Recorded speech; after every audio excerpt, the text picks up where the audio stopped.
everyone. Today I'm going to talk to you about how to level up your yoga practice. My first tip is to think of yoga poses as a project. Okay, so think of a really difficult pose. For some people that I teach, tree pose is really difficult. For other people, they like to learn crow pose.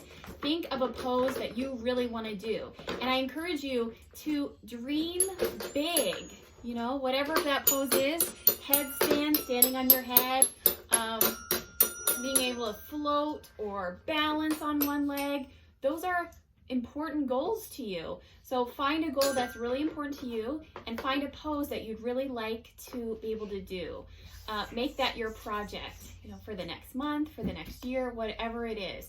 That brings me to my second tip, is to start small, but think big. Okay, so we have this goal in mind. We want to do dancer pose. We want to do crow pose, whatever that pose is. That really beautiful pose, we're going to start small. So we're going to start with the smallest detail. And the first thing is you have got to show up on your mat at least once a week minimum to be able to nail that pose in 1 month. So every single week you're going to commit to taking class every single Monday. And if Mondays don't work for you, you're going to commit to Tuesdays. If that doesn't work, you're going to commit to Wednesdays. But make it the same time with the same teacher every single week, and I think you'll see big results.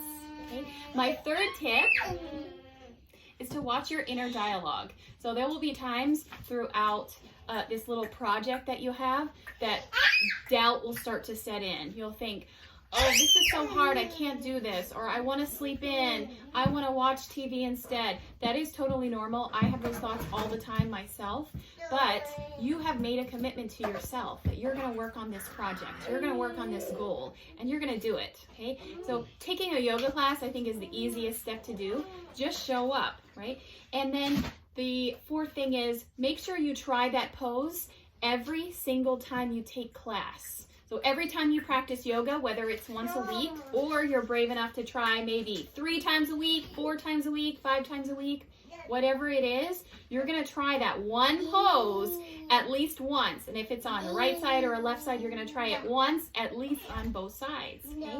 And like for me, when I was learning handstand, I would tell myself, I'm going to try handstand 1 time on each side. Okay, so I'm going to hop once on the right side and hop once on the left side. And eventually that grew to, I'm going to hop twice, I'm going to hop 3 times, you know, and I may not have the best handstand, but I can at least hold it for a couple seconds. And that's because I put in that work to trying it every single time I practice, right? Even if the teacher doesn't call it, it's okay. You can throw it in. You don't have to tell. Just do the pose, hold it for a couple breaths, and then move on to the next pose or move on to the next day. My last tip is to remember you are doing this, right? There's no way you can fail because we're going to do it. We have our whole life to master these poses, but we are committed to the excitement and we're committed to the end goal of achieving this pose. So I want you to stay focused on the big picture.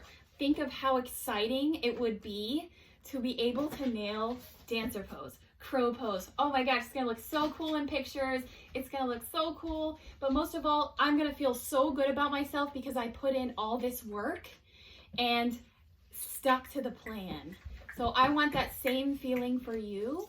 So definitely check out my other links, check out my other videos, take class with me, and we'll work on our poses together. Okay, I'll see you in the next video. Bye.